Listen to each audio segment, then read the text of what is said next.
सलाम, सत श्री अकाल, नमस्कार। मैं हूँ हुसैन शेख और आप देख रहे हैं वेनेसी टाइम। देखिए हम लोग समय-समय पर आपसे सारे लोगों से मिलवाते हैं जो एक हस्ती होते हैं और उन्होंने समाज को कुछ दिया हुआ होता है। उसमें पॉलिटिशियंस भी हैं, एजुकेशनिस्ट भी हैं और अलग-अलग फील्ड के लोग भी होते हैं।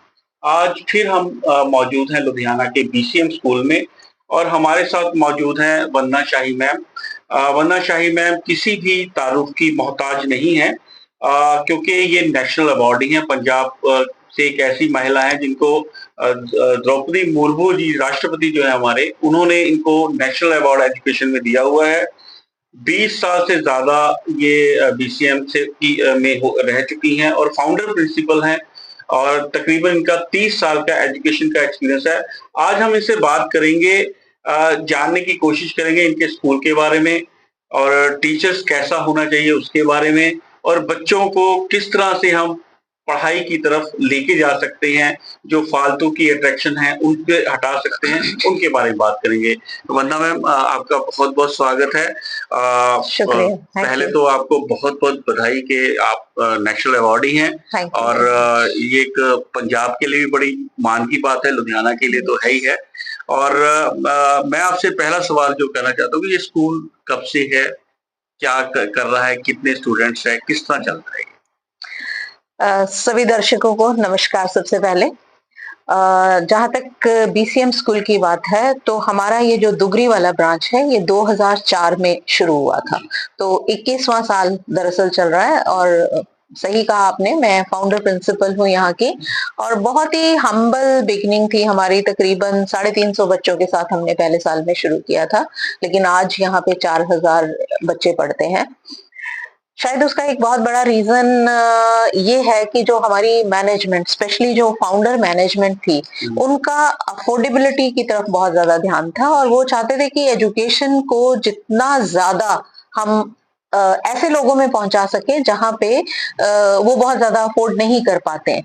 और अगर मैं बात करूं कि हमारे अब की मैनेजमेंट की, तो एट द सेम टाइम वो बहुत प्रोग्रेसिव भी हैं, फ्यूचरिस्टिक हैं। हमारे जो फाउंडेशन के चेयरमैन हैं श्री सुनील कांजी मुंजाल, वो भी किसी इंट्रोडक्शन का मोहताज लुधियाना के लिए क्या, पूरे नेशन के लिए नहीं है। और हमारी जो मैनेजमेंट कमेटी है उसके प्रेसिडेंट श्री सुरेश जी मुंजाल, जो कि पूरी तरह से स्कूल को देखते हैं। मतलब ये सब लोग इतने प्रोग्रेसिव हैं कि स्कूल के लिए कुछ भी जरूरत है, they are always ready for that. Parents का सपोर्ट हमें बहुत मिला है हमेशा। मतलब इतना आगे तक अगर हम आते हैं और बिल्कुल सही डायरेक्शन में, जैसे कि आपने कहा कि 2022 में हमें हमारे स्कूल को नेशनल अवार्ड भी मिला, तो वो पेरेंट्स की सपोर्ट के बगैर भी नहीं होता। पेरेंट्स की कोऑपरेशन हमारे साथ पूरी रहती है। टीचर जो हमारे हैं वो बहुत ज्यादा हार्ड वर्किंग है, but at the same time जो अवार्ड हमें मिला उसने हमारे ऊपर बहुत रिस्पॉन्सिबिलिटी भी डाली है कि ठीक है कि हम सही डायरेक्शन में जा रहे हैं, तो हमें और भी बहुत कुछ करना है, अब अपने स्कूल से बियॉन्ड भी करना है। जी, अगर हम बात करें कुछ स्कूल की अचीवमेंट्स की, तो कुछ खास अचीवमेंट जो आप हमें बताना चाहेंगे? पहली तो सबसे बड़ी अचीवमेंट और ब्लेसिंग यही है कि हमें नेशनल अवार्ड से नवाजा गया। दूसरी बात अगर मैं कहूँ तो हम कोशिश करते हैं कि बच्चों को, क्योंकि हम 21st सेंचुरी में रह रहे हैं, तो बच्चों को हम ऐसी स्किल्स दें जो 21st सेंचुरी के लिए बहुत ज्यादा जरूरी है, जैसे कि कम्युनिकेशन स्किल्स हैं या कोलैबोरेशन है। और एक बहुत ज्यादा जरूरत है आजकल बच्चों को रिस्पॉन्सिबल सिटीजन बनाने की। तो उसके लिए हमारा बहुत ज्यादा काम रहता है सस्टेनेबल डेवलपमेंट गोल्स की तरफ, कि जितना ज्यादा से ज्यादा हो सके। बच्चों में अवेयरनेस तो है ही है, बच्चे आगे अपने पेरेंट्स को और जितने भी उनके पीयर ग्रुप बाहर मिलता है उनको अवेयर कर रहे हैं।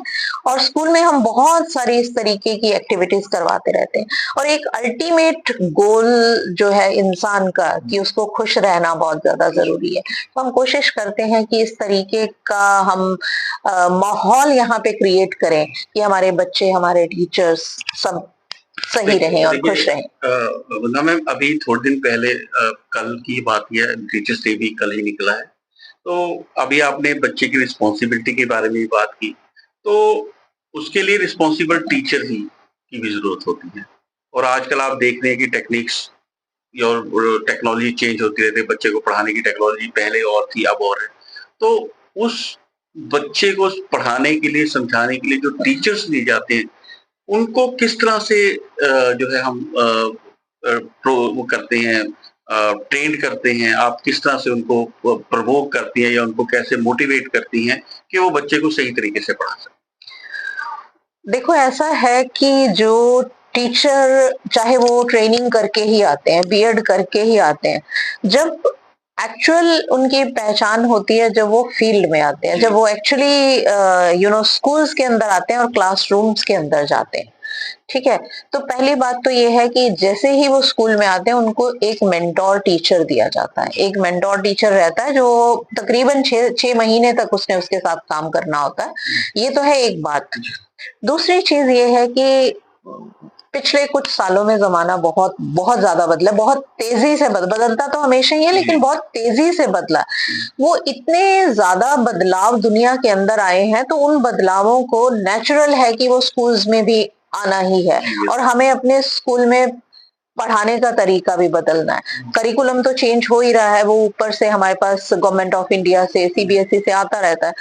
मेथोडोलॉजी को भी चेंज करना बहुत ज्यादा जरूरी है। अब ये टीचर्स खुद भी ट्रेडिशनल सिस्टम में पढ़े हुए हैं, अगर हम ये कहें ट्रेनिंग भी इन्होंने उस तरीके के सिस्टम से की है, तो इन टीचर्स को लगातार अपनी नॉलेज को अपग्रेड करना बहुत जरूरी है। अगर मैं कहूँ तो सीबीएसई ने भी एक बहुत अच्छा सिस्टम बनाया हुआ है कि कम से कम 50 घंटे हर टीचर को साल में ट्रेनिंग लेनी है, जिसमें से 25 आवर्स जो है वो सीबीएसई की तरफ से और 25 आवर्स स्कूल भी अरेंज कर सकते हैं।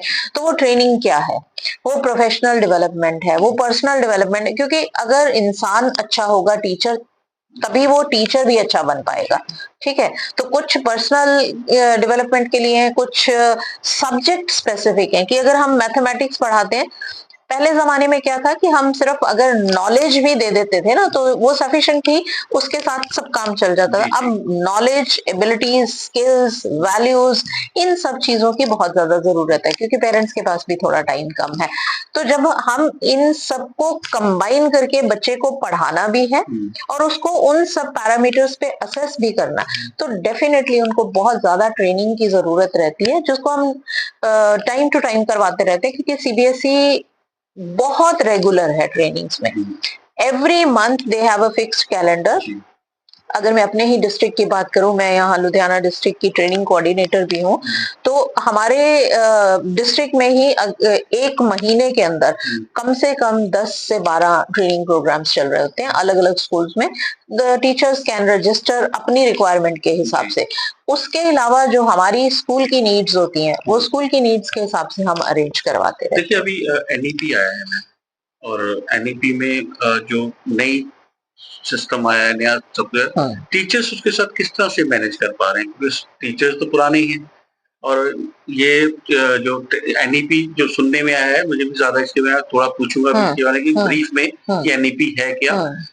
ये टीचर के और एनईपी में कोप अप कैसे हो रहा है, किस तरह से किया जो मैं ट्रेनिंग्स की बात कर रही हूँ, मैं उन्हीं ट्रेनिंग्स की बात कर रही हूँ। एक्चुअली यही मैं बात कर रही हूँ कि जो बदलाव आए हैं तो वो बदलाव नेशनल एजुकेशन पॉलिसी की वजह से ही है।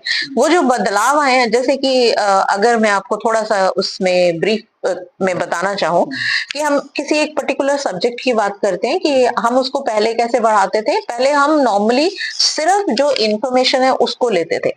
अब क्या है कि हमें उसके साथ ही, वो सब्जेक्ट पढ़ाने के साथ ही हम वो सब स्किल्स को इंटीग्रेट करते हैं। जैसे इंग्लिश की बात करें या किसी और लैंग्वेज की बात करें, सिंपली पढ़ाने की बजाय हम बच्चों में डिबेट करवाते हैं, ग्रुप डिस्कशंस होती हैं, ऑन द स्पॉट बच्चा खड़ा होके किसी भी टॉपिक पे बात करता है, फिर वो बच्चे आपस में डिस्कशंस करते हैं, कोलैबोरेशंस होती हैं उनकी।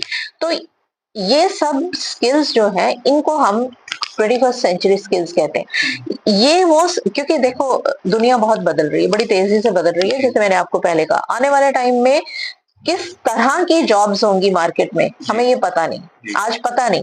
तो हम ये नहीं कह सकते कि हम बच्चे को डॉक्टर बनने के लिए तैयार कर रहे हैं या इंजीनियर बनने के, हम बच्चे को फ्यूचर के लिए तैयार करें। तो वो जो फ्यूचर के लिए तैयार करने के लिए हमारे पास स्किल्स हैं, जो जिसको हम 21st सेंचुरी स्किल्स, वो देना इर्रिस्पेक्टिव ऑफ द सब्जेक्ट, चाहे मैं साइंस पढ़ा रही हूँ, चाहे मैं सोशल साइंस पढ़ा रही हूँ, चाहे मैं मैथ्स पढ़ा रही हूँ, लेकिन अपने ही सब्जेक्ट में उन सब स्किल्स को इंटीग्रेट करना जिसमें वैल्यूज भी आती हैं, जिसमें लाइफ स्किल्स भी आती हैं, वो बहुत ज्यादा जरूरी है। और इन्हीं सब पैरामीटर्स पे जो मैं ट्रेनिंग की बात कर रही थी, क्योंकि यही वो चीजें हैं जो टीचर जान तो चुके हैं कि ये जरूरत है, लेकिन अगर मुझे ये स्किल को डेवलप करना है बच्चों में, अगर मुझे ये अपने सब्जेक्ट में इंटीग्रेट करना है, तो उसको करना कैसे है, तो उन सब चीजों पे हम ट्रेनिंग्स कराते हैं। तो मैम क्या जो ये एनईपी है और बच्चे और टीचर्स हैं, ये इसको ले पा रहे हैं अच्छे से? क्योंकि ये बहुत ही अच्छी पॉलिसी है, बहुत बच्चों के तो फेवर में है। इसके अंदर जो एक मेन टैग लाइन है ना, स्टूडेंट सेंट्रिक, एनईपी को स्टूडेंट सेंट्रिक बोला जाता है। मतलब पहले जितनी भी एजुकेशन थी वो तकरीबन टीचर सेंट्रिक होती थी, मतलब कि टीचर बोल रहा है और बच्चे सुन रहे हैं। अब आज का जो क्लासरूम है उसका स्ट्रक्चर बिल्कुल चेंज हो चुका है। वहां पे बच्चों का बोलना बहुत ज्यादा जरूरी है, इंक्वायरी करना बहुत ज्यादा जरूरी है, उनका क्यूरियस होना बहुत ज्यादा जरूरी है, उनका क्वेश्चनिंग करना अपने टीचर को बहुत ज्यादा जरूरी है। तो मतलब कोई भी एक्टिविटी जो हम क्लास में करा रहे हैं उसमें बच्चा पैसिव लिसनर नहीं है, वो उसमें एक्टिवली पार्टिसिपेट कर रहा है, तो वो बच्चे तो बहुत खुश हैं। तो ये वो मतलब मैनेज कर पा रहे हैं? बिल्कुल कर पा रहे हैं और बहुत अच्छे से। हाँ, टीचर्स के लिए मैं कहूंगी कुछ चैलेंजेस जरूर हैं, क्योंकि टीचर्स के लिए थोड़ा करिकुलम का चैलेंज आ जाता है, सिलेबस कंप्लीशन का चैलेंज आ जाता है, और ये जितनी भी हमारी आई वुड से एक्टिव लर्निंग पेडागोजीज हैं, ये सब थोड़ी टाइम कंज्यूमिंग तो है, लेकिन उसमें ये है कि हर बात नहीं करवाने की जरूरत, कुछ चैप्टर्स आप लेक्चर मेथड से करवा सकते हो। And another thing that CBSE has done is उन्होंने सिलेबस को भी बहुत रैशनलाइज कर दिया, रिड्यूस कर दिया। जो कुछ एक चीजें पहले ऐसी थी जिनकी बहुत ज्यादा आगे जाके जरूरत नहीं है, उनको सिलेबस से निकाल भी दिया गया, तो सिलेबस थोड़ा कम भी कर दिया गया, तो it's okay. I mean I think it's the best policy ever. तो मैम जो बच्चा है, आज आप देख रहे हैं कि बच्चा थोड़ा बाहर की उसको हवा भी लगती है, वो सोशल मीडिया पे भी एक्टिव है, कहीं ना कहीं वो बच्चा जो है पढ़ाई से अलग हटता है, यहाँ से उसके डिस्ट्रैक्शन से शुरू होती है। उसको मैनेज करने के लिए, क्योंकि आपका 30 साल का एक्सपीरियंस है, और ये पेरेंट्स और टीचर्स ये चाहते हैं कि उसको वो बच्चा उस पे मतलब उस पे ही कंसंट्रेट करे, एजुकेशन पे ही कंसंट्रेट करे, तो किस तरह से हम उस बच्चे को कंसंट्रेट करा सकते हैं?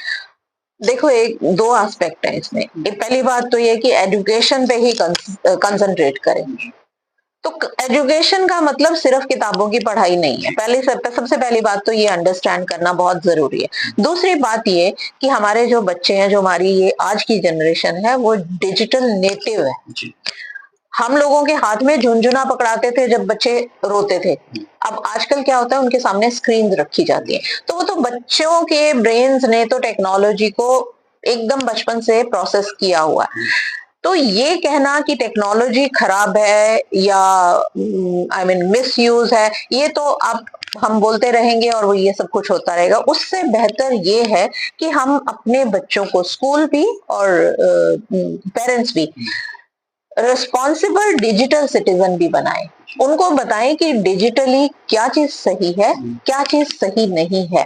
तो अब थोड़ी तो रिस्पॉन्सिबिलिटी एल्डर्स की बनती है। अगर इतना ज्यादा दुनिया चेंज हुई है, नेचुरल है, अगर वर्ड चेंज हो गया तो उनका बिहेवियर भी चेंज, जो वो पहले वाला नहीं होगा, जो हमारे जमाने में होता था वो नहीं होगा, अब डिफरेंट है। अब वो डिफरेंस को अंडरस्टैंड करना ये एल्डर्स का काम है। सो अंडरस्टैंड करके उसको कैसे डील करना है, so this is what I mean. जब जहां तक पेरेंट्स की बात है, we keep educating our parents also, सभी स्कूल्स कर रहे हैं कि connecting and communicating with the parents is also one of the factors in NEP. Ma'am इसमें थोड़ा सा मैं बच्चों की फेवर की बात करते हुए करूंगा कि वो बच्चों को क्योंकि पेरेंट्स की ये शिकायत रहती है कि जी ये पढ़ता नहीं है, ये मोबाइल में घुसा रहता है, ये खेलता रहता है, ये बात बच्चे को आज का जो सिनेरियो है उसमें आप क्या सजेशन देना चाहेंगे बच्चे को हम पेरेंट्स किस तरह से सेटल करें कि वो जो आने वाले फ्यूचर में उसके लिए अच्छा है वो कर सके।